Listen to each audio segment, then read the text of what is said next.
Well, thank you very much, Ms. Ko, for the introduction. I'm very happy to stand here at this 7th Hack in the Box Security Conference. By now, one of the most important and forward-looking platforms for technical discussions on computer security issues. I understood there are over 400 security professionals and researchers here today, and from all over the world. And I really want to emphasize that you are a very important community. And this makes me especially honored to hold a welcome address, as I am probably the least technical person in the room. The same goes for many rooms in my office. And of course, we also have the technical persons also in our office. But we have both, the policymakers and the technicians. And the last 6 months, I did pick up some cyber wisdom, but still, I'm learning. I came from the police, as already stated, which is by origin a very physical security world that works through columns and structures. Cyber is about the opposite. A digital world without any columns and structures. And they seemed far apart when I just started a long time ago. But my finding is that they are not. Not anymore. They are moving more and more towards each other. And the importance of your work goes further than technical knowledge. It's also about society's interests and protecting these. Cyber has become mainstream, and often without noticing, we have become more and more reliant.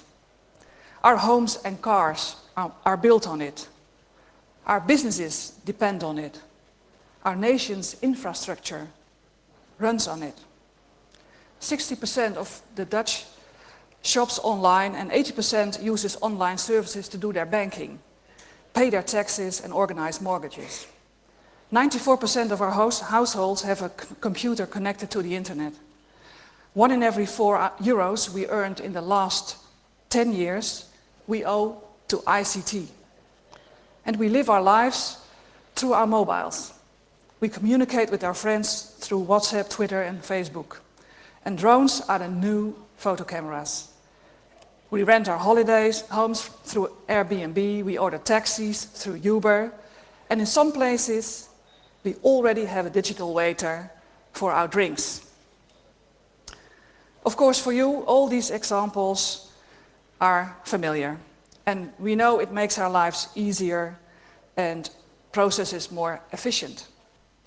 But they also show us how dependent we have become of ICT. And that makes us also vulnerable. Which brings me to one of the biggest paradoxes of our time. The same technology that helps us threatens us. Because not only cyber has become mainstream, but also has cybercrime and cyber espionage. And the cyber attack is rarely limited to one country. Cybercriminals have no limits.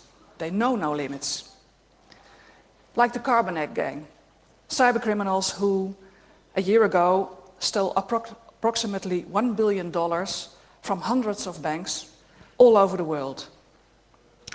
And apart from the apparent large economic damage, it also poses a threat to our society and also to our security.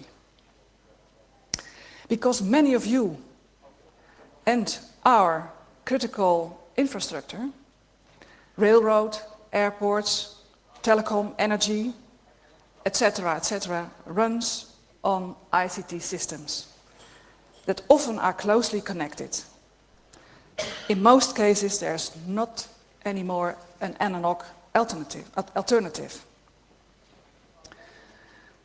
A major power cut means we cannot make payments. It means no more water, no more transport, no more communications. A few weeks ago, I wanted to bring my car to the garage for repairs, and I called to make an appointment. And the mechanic's answer was, let me first check in our computer what's wrong with your car and how much time it will take to repair it, and then I will call you back for an appointment. Where even a middle-class car has a protection construction to protect driver and passengers against collisions, its computer is hackable from a distance. And this calls for extra attention from colleagues working on smart cars to make sure that driverless cars don't become careless or even dangerous drivers. As the Internet of Things continues to grow with more and more connected devices like smart cars, smart meters and smart devices, also for your home, security risks in our society are increasing. And this leads me to what, in my eyes, is the main challenge of our time: to balance innovation and security. And this is where the physical and digital world are moving towards each other. If we want to make optimal use of what the digital domain has to offer, we need to strengthen and keep strengthening our digital security. And the world that has arisen and thrived on creativity and a lack of rules now asks for a certain form of regulation in order to stay a safe place to live our lives and to do our business. And at the same time, cybercrime asks for our physical security world, along with my old police force, to get digital. This resulted in the Netherlands in the high-tech crime team, which I know very well from my past. And we all need to expand their physical terrain with the digital. An article in a Dutch newspaper the other day showed us how much these worlds are growing towards each other. Research on hackers showed that they are showing more and more similarities with normal office workers, among which is a 9-to-5 mentality. But of course, that does not apply to you. And please don't lose it. Please keep your identity. The only way to strengthen our digital security is to work together. Governments, companies, and hacker communities, nationally and internationally. I have learned one thing in the last 6 months, that cybersecurity is about cooperation. It's also about participation, really working together to blend our worlds. And that's why I'm pleased to be here. I like to see it as a dance between governments, companies, and the hacker communities. And most of the critical infrastructure is owned by private companies, not by the government. And cybercrime and espionage, they don't know any borders. So we really need to work together. Public-private cooperation, nationally and internationally, that's the core of our Dutch approach. It is the precondition for a secure future, online and offline. And therefore, cybersecurity is one of our priorities during our EU presidency.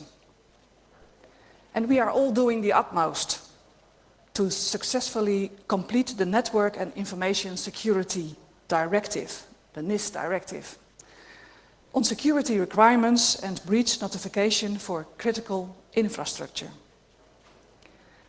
And we also strengthen an international cooperation to prevent or diminish digital threats in computer security and incident response teams, the CSIRTs.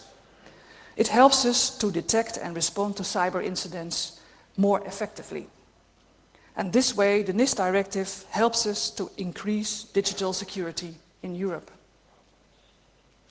2 weeks ago, on our high-level meeting also in Amsterdam, cybersecurity officials of all Europe came together. 40 private organizations signed a coordinated vulnerability disclosure manifesto, a letter of intent with which organizations declare that they support the principle of a hotline for IT vulnerabilities and will set up hotline themselves. And by signing, the participating organizations endorse the importance of the efforts of researchers and the hacker community to make the internet and our society safer. And the manifesto was an initiative of the Rabobank, one of our banks, and the CIO Platform Netherlands, and something I'm extremely proud of. Well, other issues discussed and agreed upon at the meeting were that the key objective to boost the European cybersecurity industry to ensure that citizens and businesses have access to the latest digital and security technologies, that was one of the key objectives to really work on. Because this is more like a big carrot than a big stick.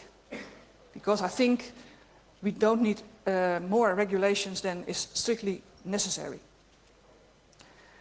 The most important benefit of public-private cooperation is that we are all more capable of tackling cybersecurity issues together. How to do this is our common challenge. Cyber attacks can hit us all over the world, and they are getting better by the day. And that calls for reinforcing our cooperation in all the states, at all levels, in politics and in the boardroom, from different perspectives. Ladies and gentlemen, we have been in a cyber arms race since the beginning of the internet. And the good guys build new defense systems, the bad guys build new weapons. And to stop this cycle, we must employ this wisdom of the crowd. But not just any old crowd will do. No, we need you. We need your wisdom. We need your expertise. And we need it during this conference, of course, but we need it also after this conference. Every day after.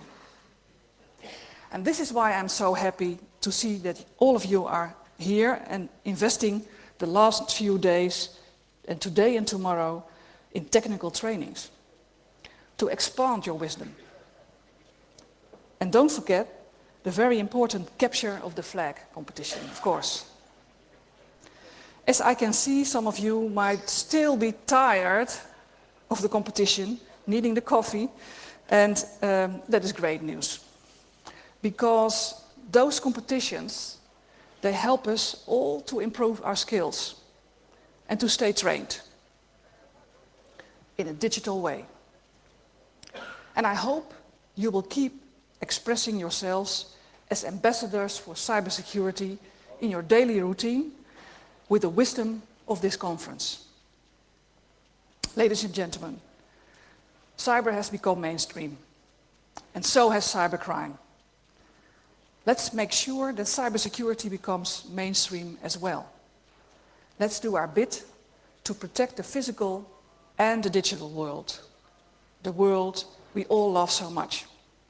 I wish you all very much 2 inspiring days, physical and digital. Thank you very much.